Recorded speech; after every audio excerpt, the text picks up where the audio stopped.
Tuhan dan Mazmurku. Dia gunung batu dan keselamatanku. Hanya padamu hatiku percaya. Kaulah menara dan kota perlindungan.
Bapak, terima kasih, kami mengucap syukur ya Tuhan.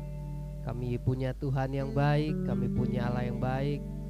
Terima kasih Tuhan atas penyertaan-Mu yang sempurna buat kami semua, khususnya anak-anak-Mu di GBI Grand Wisata ini Tuhan.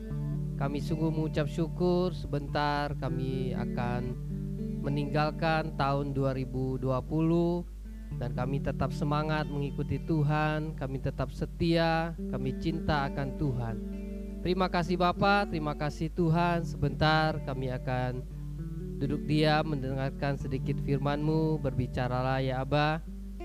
Biarlah firman-Mu itu yang terus menuntun kami, memberitahukan kami, bahkan memberikan paradigma yang baru buat kami, sehingga dalam keputusan kami semua itu Tuhan mencerminkan bahwa kami adalah anak Tuhan, kami orang percaya kepada Tuhan, dan keputusan yang kami ambil itu baik adanya, sesuai dengan apa yang Kau ajarkan kepada kami ya Bapa. Terima kasih Tuhan, terima kasih.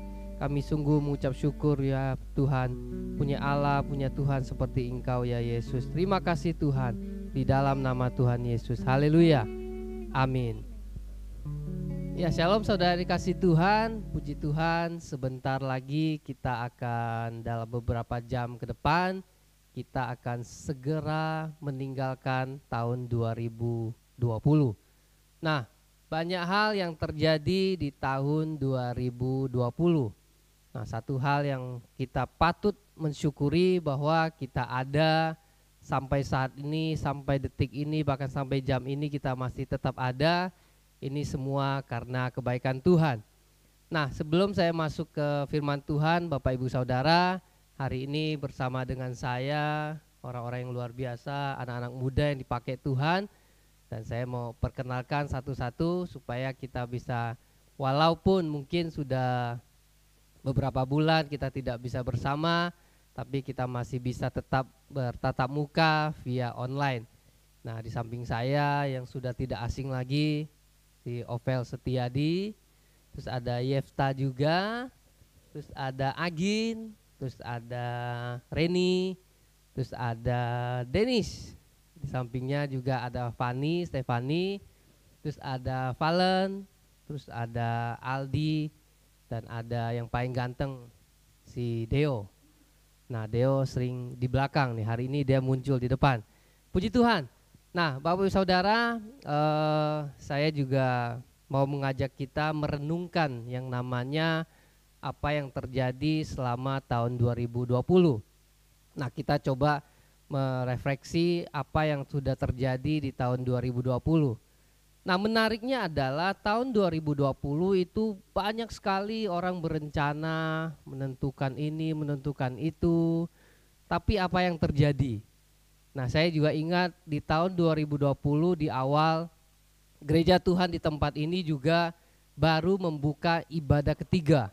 Nah, kita semua pengerja semangat sekali, kita mempersiapkan semuanya dan ternyata hanya berjalan sekitar 2 bulan lebih. Di bulan Maret pandemi sudah masuk ke Indonesia dan mau tidak mau ibadah harus dibikin online ataupun tidak dibikin onsite seperti biasa.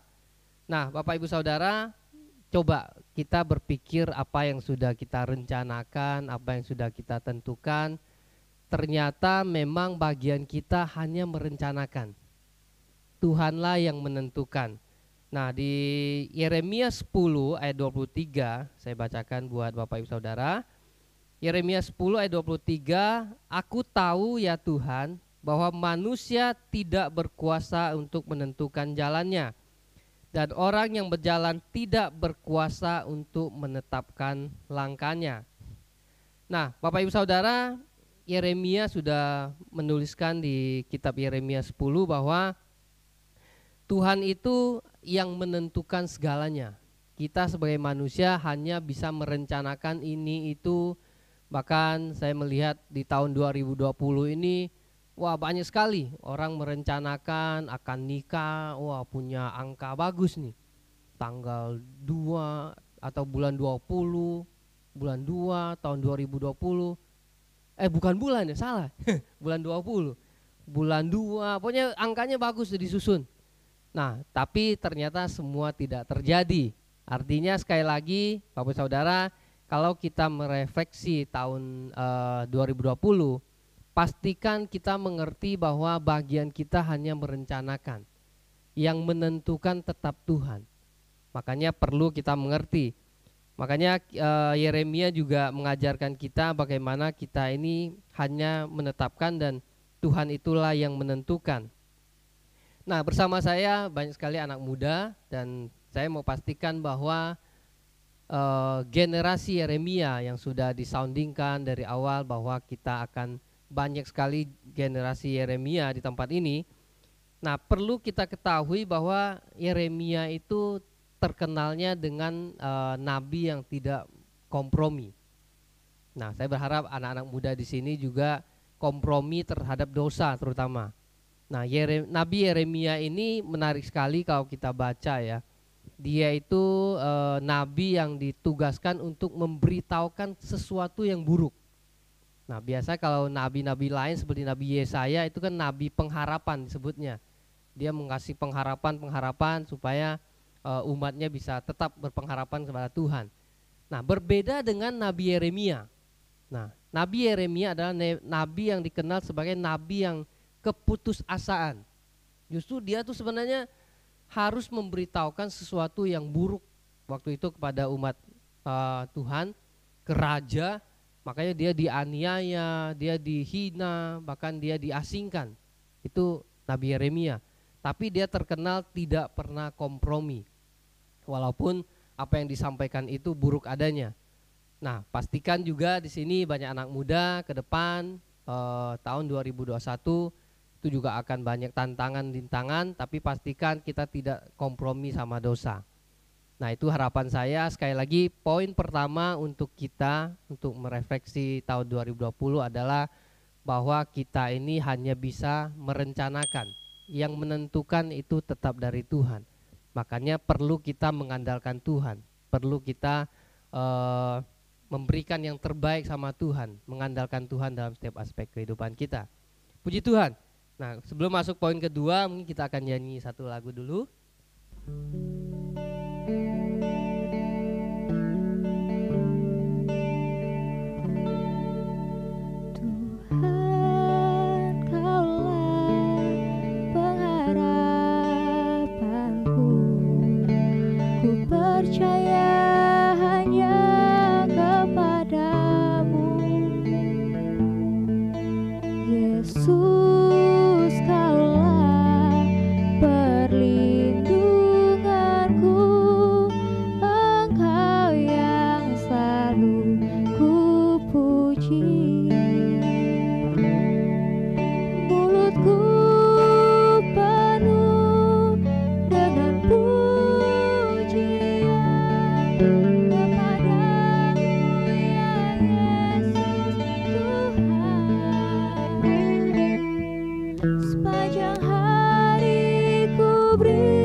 yang artinya kita akan membuat resolusi baru untuk apa yang harus kita lakukan.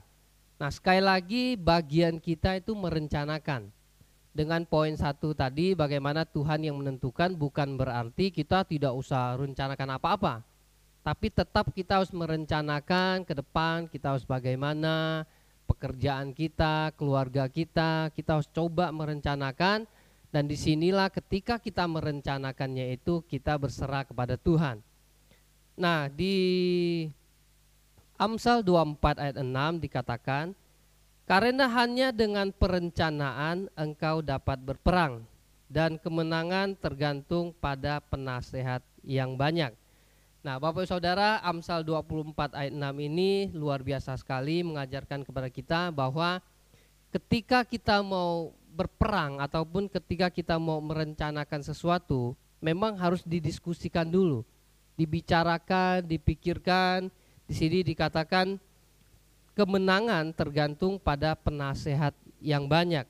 Nah, Bapak Ibu Saudara juga mesti tahu bahwa penulis Amsal itu Raja Salomo itu terkenal dengan raja yang hikmatnya luar biasa sekali.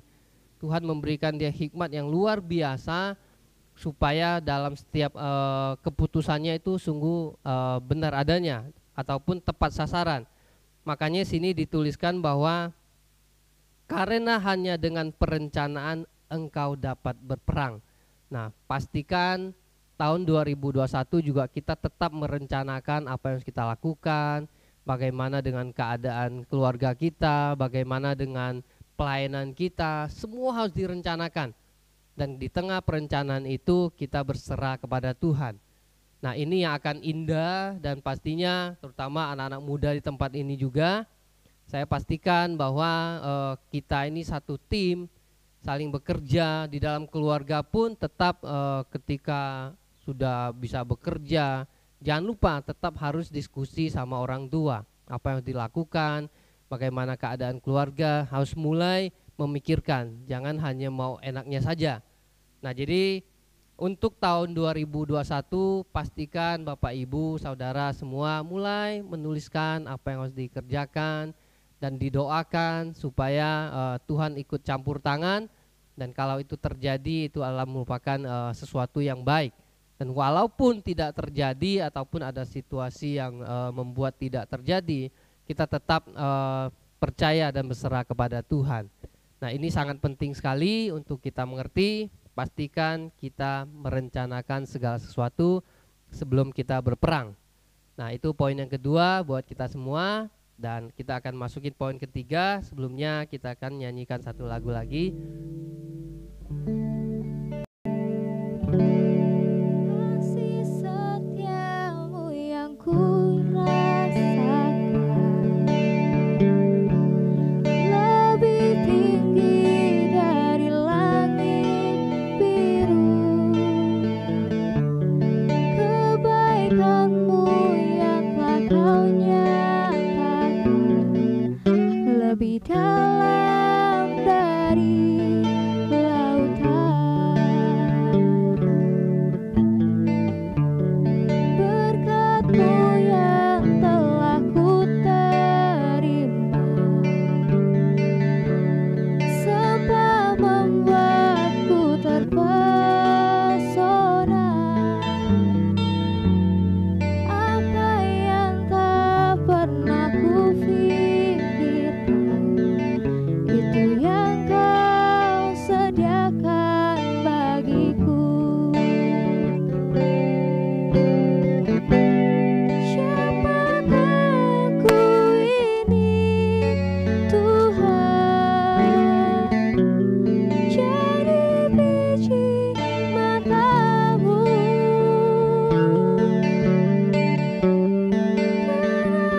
apakah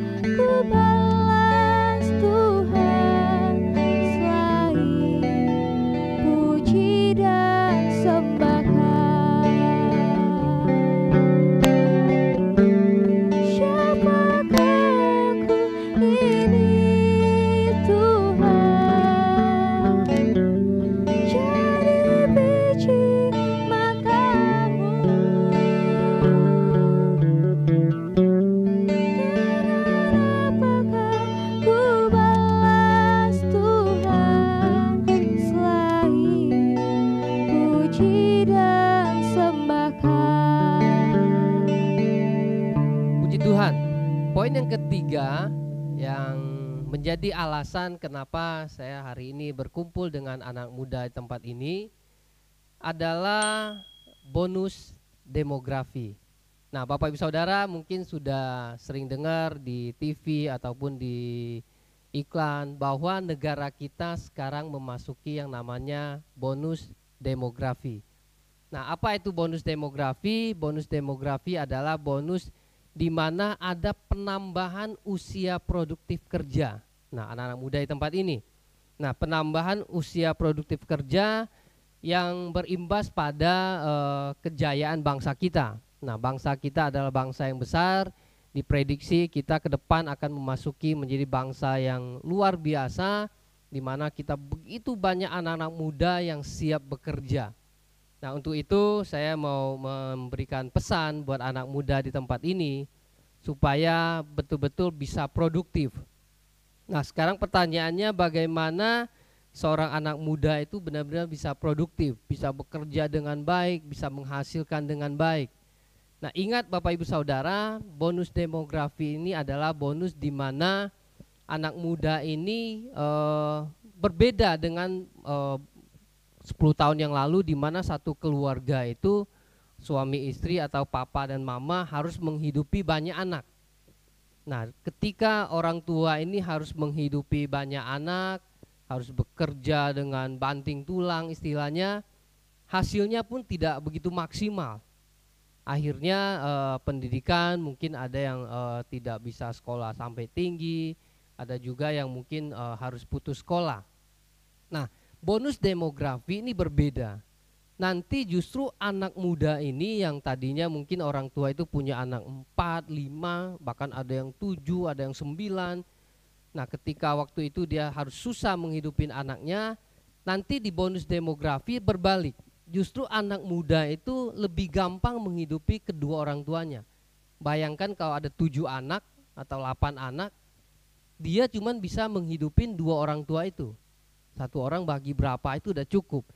Yang artinya anak muda ini punya kesempatan untuk dalam hal keuangan pun dia memiliki keuangan yang lebih baik. Nah, ini harus dimanfaatkan. Ketika bekerja dengan baik, mendapatkan penghasilan lebih baik, nah ini bisa dimanfaatkan dengan kita memikirkan bagaimana pekerjaan kita lebih baik. Makanya Bapak Ibu Saudara, pemerintah lagi menyiapkan begitu banyak lapangan kerja. Banyak mengundang investor baik dari dalam negeri maupun luar negeri. Nah, pemerintahan tahu, karena bonus demografi ini kalau tidak dimaksimalkan dengan baik ataupun diupayakan dengan baik, ini justru jadi malapetaka. Seandainya banyak sekali usia produktif untuk kerja tapi nggak ada tempat kerja, nah bisa melakukan hal-hal yang tidak kejahatan, bisa melakukan hal kejahatan karena tidak ada lapangan kerja. Maka dari itu kita sebagai anak muda juga harus banyak mendoakan bangsa kita supaya bangsa kita ini bisa mempersiapkan lebih banyak lapangan kerja lagi. Nah, yang berujung banyak anak muda bisa bekerja dengan baik. Nah, harapan saya di bonus demografi ini, anak-anak muda di tempat ini bisa lebih produktif, bisa bekerja dengan sungguh-sungguh, dan doa saya justru anak-anak muda di tempat ini bisa menepati hal-hal yang menepati pekerjaan yang strategis, bisa jadi manajer, bisa menjadi direksi. Nah, itu penting sekali. Nah, pastikan punya pengetahuan, punya perencanaan, ketika merencanakan pun menyerahkan semuanya kepada Tuhan. Nah, itu yang ketiga, poinnya itu bonus demografi. Nah, sekarang yang terpenting buat kita semua, termasuk buat Bapak Ibu di rumah, buat saya sebagai gembala di tempat ini, buat wakil, buat diaken, diakones, bahkan buat anak-anak muda di tempat ini. Dari resolusi, dari refleksi, dari bonus demografi, saya mau simpulkan bahwa yang paling penting yang harus kita miliki adalah hati yang bersih. Sama-sama kita bilang hati yang bersih. Hati yang bersih. Oke, jadi butuh yang namanya hati. Makanya di Amsal 4 ayat 23 dikatakan, jagalah hatimu dengan segala kewaspadaan. karena dari situlah terpancar kehidupan. Nah, jagalah hatimu dengan segala kewaspadaan, dengan segala di sini bahasa Inggrisnya justru all. Jadi jagalah hatimu dengan all, semua dengan kewaspadaan, karena dari situlah terpancar kehidupan. Nah, yang paling menyedihkan dalam hidup ini adalah sebenarnya kalau kita hidup tapi merasa tidak hidup. Nah, di luar sana banyak orang seperti itu. Nah, terus ada lagi saya catat di sini, banyak perkataan yang tidak berfaedah yang kita katakan yang akhirnya membuat kita dijauhkan. Nah, ini enggak menarik ketika kita punya kesempatan hidup tapi merasa tidak hidup, ataupun ketika kita ngomong ternyata apa yang kita ucapkan itu justru membuat orang menjauhkan kita. Nah, ini masalahnya di hati. Firman Tuhan mengajarkan masalahnya di hati. Nah, sesuatu yang ada di hati biasanya kita pikirkan. Setelah kita pikirkan, kita katakan dalam bentuk tindakan. Nah, makanya yang sangat penting dalam hal ini adalah bagaimana kita menjaga hati kita. Nah, untuk memasuki tahun 2021, pastikan kita sama-sama menjaga hati. Tidak ada yang kebal dalam hal ini. Tidak ada yang bilang hati saya udah paling bersih, saya nggak perlu menjaganya. Tidak bisa. Mau gembala, wakil gembala, diaken diakones, pengerja, DP3, bahkan jemaat di tempat ini, mari sama-sama kita menjaga hati kita. Nah, tahun ini, tahun 2021, Pak Niko sebagai gembala pembina kita mendapatkan bahwa tahun 2021 adalah tahun integritas, the year of integrity. Nah, bagaimana kita punya integritas? Saya mendapatkan bahwa ketika kita bisa menjadi kepala dan bukan ekor, itu justru kalau kita punya integritas. Dan dimulai dengan menjaga hati. Nah, bagaimana kita menjaga hati? Filipi 4 ayat 8 dikatakan, jadi akhirnya saudara-saudara, semua yang benar, semua yang mulia, semua yang adil, semua yang suci, semua yang manis, semua yang sedap didengar, semua yang disebut kebajikan dan patut dipuji, pikirkanlah itu. Terus yang kedua, kejar yang namanya buah roh. Galatia 5 ayat 22. Tetapi buah roh ialah kasih, sukacita, damai sejahtera, kesabaran, kemurahan, kebaikan, kesetiaan, kelemah lembutan, penguasaan diri. Tidak ada yang menentang hal-hal itu. Nah, jadi Bapak Ibu Saudara, sekali lagi bagaimana kita memasuki tahun 2021 dan bagaimana kita bisa meraih setiap rencana-rencana yang sudah kita planningkan, itu dimulai dengan hati yang bersih. Dimulai dengan menjaga hati kita supaya pikiran kita, perbuatan kita, tindakan kita itu yang membuat kita disukai orang dan berimbas pada kesuksesan yang akan kita raih. Nah, mungkin itu Bapak Ibu Saudara sedikit pesan untuk memasuki tahun 2021. Tahun 2020 segera akan kita tinggalkan. Setiap hal yang terjadi biarlah itu menjadi refleksi untuk kita bisa berpikir lagi, dan memasuki tahun 2021 kita mulai merencanakan sesuatu yang berguna, sesuatu yang membuat kehidupan kita mungkin akan lebih baik lagi dengan menyerahkan semua kepada Tuhan. Dan yang terpenting dari itu, anak-anak muda yang akan memasuki dunia kerja, mari menjaga hati dengan benar, pelajari setiap apa yang sudah kita lakukan dengan baik dan berimbas pada kesuksesan buat kita semua. Nah, itu Bapak Ibu Saudara, puji Tuhan, kami di sini semua, saya bersama anak muda di tempat ini ingin mengucapkan selamat tahun baru ya. Kita sama-sama ucapin selamat tahun baru buat semua jemaat dimanapun berada. Dan kita sama-sama nih ngucapin selamat tahun baru yang akhirnya kita akan meninggalkan tahun 2020. Yuk, kita sama-sama bilang selamat tahun baru, Tuhan Yesus memberkati ya. 3, 2, 1. Selamat tahun baru, Tuhan Yesus memberkati. Ya, kita akan tutup dengan doa. Mari kita semua bersatu dalam doa. Bapak, terima kasih, kami ucap syukur ya Tuhan. Engkau baik, Engkau Allah yang baik. kami akan segera meninggalkan tahun 2020 dan kami akan memasuki tahun 2021. Terima kasih Tuhan, terima kasih untuk bonus demografi yang Kau berikan buat bangsa kami. Dan ini kami mau meresponi dengan baik, supaya anak-anak muda di tempat ini, bahkan dimanapun berada di bangsa ini ya Tuhan, benar-benar memanfaatkan bonus demografi ini dengan baik. Mereka bekerja dengan baik, mereka berusaha dengan baik, dan pastinya mereka akan diberkati ya Tuhan. Terima kasih Bapa, khusus untuk anak-anak muda di tempat ini ya Tuhan. Anak-Mu berdoa di dalam nama Tuhan Yesus, mereka selalu bekerja dengan baik, punya perencanaan yang baik, bahkan punya teamwork yang baik ya Tuhan. Terima kasih Tuhan, terima kasih. Jadikan mereka kepala dan bukan ekor. Terima kasih ya Aba, terima kasih Tuhan.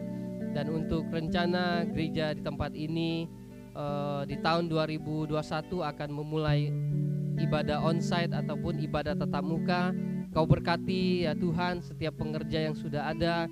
Kau berkati bahkan talenta-talenta yang sudah Engkau berikan, Engkau terus tambahkan ya Tuhan, sehingga mereka bisa terus berprestasi, berkreasi untuk menyenangkan Tuhan. Terima kasih ya Aba, terima kasih Tuhan. Berkati kami semua ya Tuhan, bahkan keluarga demi keluarga yang ada di rumah-rumah. Engkau juga terus memberkati ya Bapa. Mereka tidak patah semangat, mereka tetap mengandalkan Tuhan, dan memasuki tahun 2021 kesuksesan akan mereka raih ya Tuhan. Terima kasih ya Aba. Yang susah Engkau hibur, yang beban berat Engkau angkat, bahkan kalau ada yang sakit Engkau sembuhkan. Di dalam nama Tuhan Yesus. Terima kasih Tuhan, kami mau sambut berkat-Mu. Mari kita angkat kedua tangan kita dan kita terima berkat dari Tuhan.